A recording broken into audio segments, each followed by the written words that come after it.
chers internautes, je suis le docteur Daher Abdulkarim Omar. Je suis spécialiste en médecine interne et en néphrologie, c'est-à-dire les pathologies des reins, également dialyse et transplantation rénale. Je suis actuellement en fonction à l'hôpital général Pelletier de Djibouti au niveau du service de néphrologie et dialyse. Chers internautes qui suivez la page de JibLive, aujourd'hui je m'associe avec le magazine de santé de JibLive qui réalise de courtes séances de vidéos ayant trait à la prévention des affections.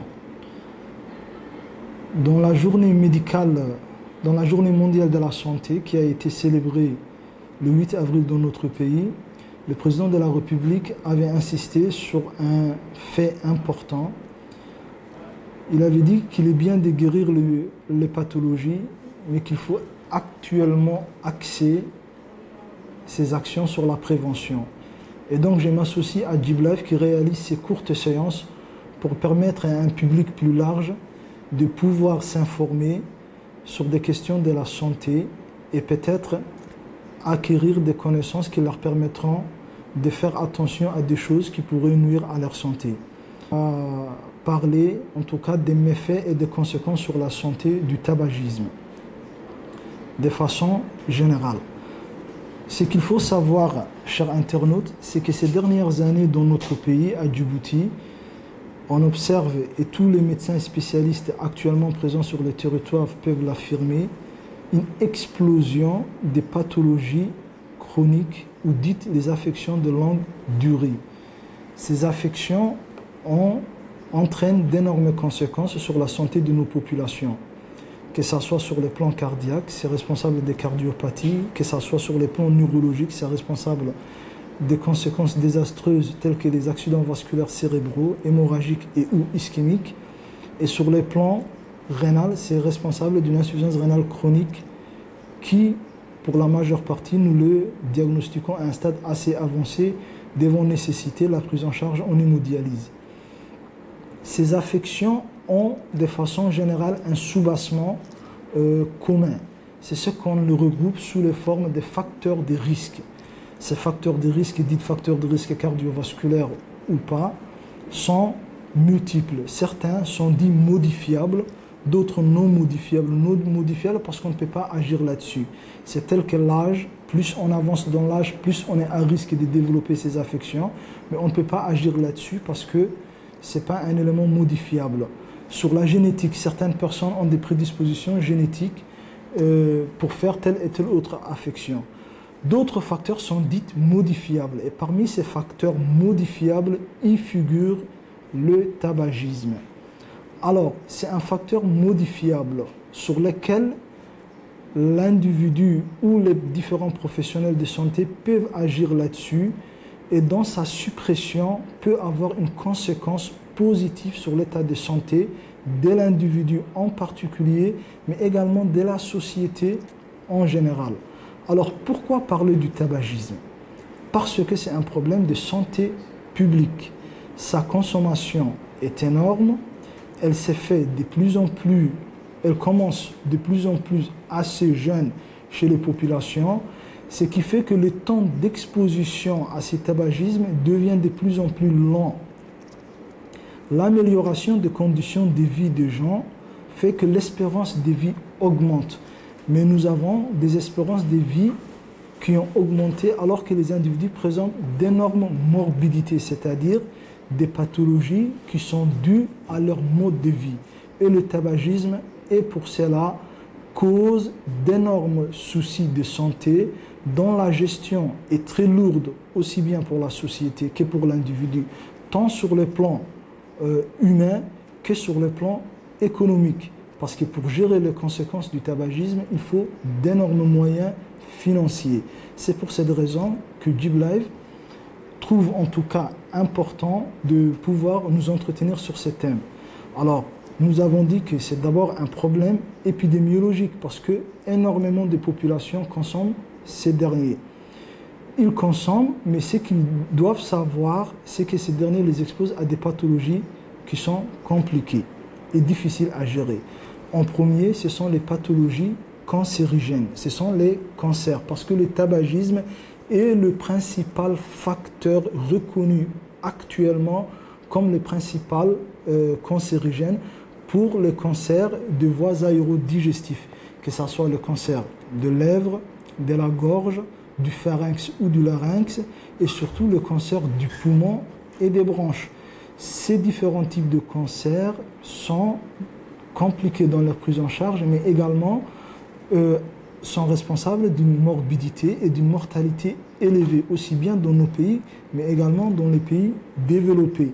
Il est également responsable des affections cardiovasculaires.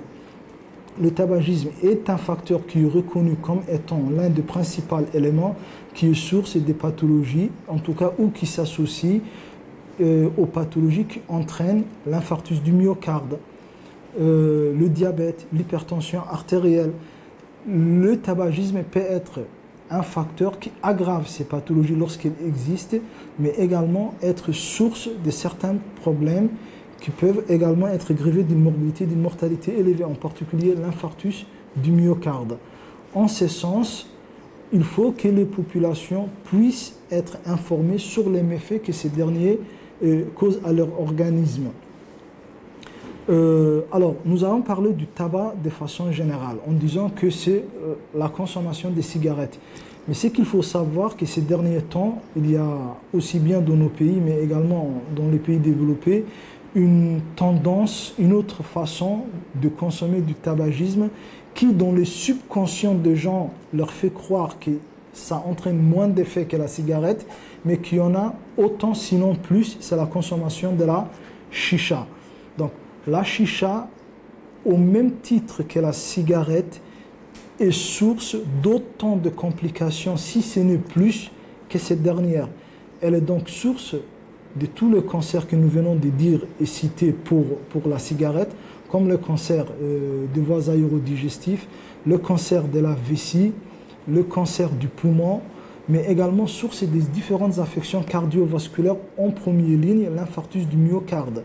Ces derniers temps, on entend ici et là que dans notre pays, on a beaucoup d'accidents vasculaires cérébraux ischémiques, on a beaucoup d'infarctus, on a beaucoup d'insuffisance rénale. Ces pathologies, nous l'avons dit en introduction, ont comme soubassement ces différents facteurs qu'ils partagent, l'hypertension, les diabètes, l'hypercholestérolémie, mais également le tabagisme. La chicha n'est pas dénuée d'effets nocifs comme la cigarette. Alors, le point à souligner sur cette dernière, c'est que sa consommation est assez fréquente chez le sujet des sexes féminins, c'est-à-dire chez les femmes.